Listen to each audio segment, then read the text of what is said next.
Welcome back to the Obscure Entertainment Network's coverage of the Neon Hardware 100 from the Aurora Speedrome in Illinois. Chris Johans is your leader. We're getting set to take the restart. Dale Underwood is in second. Bobby Portu is in third.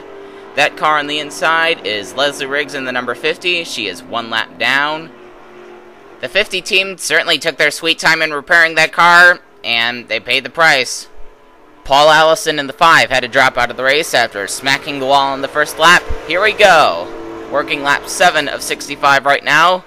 Chris Johans and Dale Underwood jump out in front of Bobby Portu. Leslie Riggs was really slow on that restart. You can even hear her struggling to get up to speed. I think the top 10, top 12 are going to get by without too much of a problem. There goes Tristan Roberts going into turn 3.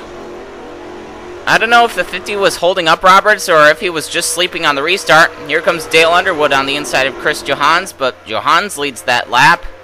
Here comes Underwood on the inside. He's looking to take that lead. I think Johans has the momentum, and he's going to keep it. Well, Underwood's challenging him coming down the back straightaway. No, he's going to slip back in line behind the 64. Portu is all over the back bumper of the 03, and here comes Jason Bates. You know, I think the 51 and the 15 are going to start working together. They're going to go nowhere challenging each other. Johans is starting to open up some distance on Dale Underwood, and there goes Portu sailing right on by the 03. I think 51's going to go with him. I can almost guarantee you that Johans likes what he's seeing right now. He likes to see everyone behind him challenge each other. It slows them down, and it allows him to open up a big lead. Well, I think Bobby Portu is the fastest car on the track right now. He's cleared the 03. So have the 51 and the 23. I feel kind of bad for Underwood. He started on the pole, and now he's dropping like a rock. Underwood drives for Ultra Fury Racing, which is not very well known for putting cars up front. In fact, the other Ultra Fury guy, Mitchell Hill, has been failing to qualify for races recently, and Underwood's the only guy who's supporting that team right now. Now here comes Robert Truex, right on by the 23 for the 4th spot. He comes out of nowhere to get into the top 5. Battle for 4th, Robert Truex and Mike Andrews right now. And behind them, we see the battle for 6th, Michael White and Dale Underwood. Right behind them is Todd Stater making his debut. As we mentioned earlier, he's driving for Michael White's organization, and I think it's really helped Stater. I think Stater does have the ability to succeed in the Smash Beer League stocks, and he's showing that right now. He's running in the top 10. I think the only thing that's been stopping him is the lack of good equipment, and now that he's driving for Michael White, he does have that equipment. I want to talk about Michael White here for a sec. Michael White has only had a teammate once in his career previously, and that was AJ Young in 2001. And I think we all know how that turned out. Young proved himself to be one of the worst Arla drivers in history very early on in the 2001 season. He was tearing up equipment left and right, often taking innocent victims with him. Young currently races in the Beano Cup Series. He's their problem right now. You know, I think I recently heard that Young was planning a comeback in Arla for the last race of the season at Daytona. May God have mercy. Well, we'll just have to see what happens when Daytona rolls around. Here we're on board Jason Bates, still in 3rd behind Bobby Portu. Chris Johans still maintains a 2-car length lead over the 15. I think so far Johans has the strongest car. Oh, what happened there? Bobby Portu skates up high, and Bates is forced to check up a little bit. Kind of lost a little bit of distance on the 15. Mike Andrews is fighting back. Wants the 4th spot from Robert Truex. Michael White behind them. Dale Underwood behind the 0. Coming in at 3, Andrews loses a little bit of ground on the 2, but he comes right back, side by side, coming through turn 4.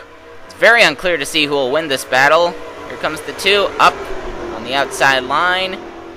I think Andrews has got it. Chris Johans loses a little bit of distance to the 15. 51 still right behind Portu. even though it looks like they're working together, Bates is all over the back bumper of that 15. And I think he'd better back off for a while. Better not let that impatience get the better of him. I think as much as Bates really wants that spot from Portu, as we mentioned earlier, I think he decided it would be best to work with Portu for a while. Portu and Bates are just waiting to make a move. Johans' times are kind of inconsistent right now.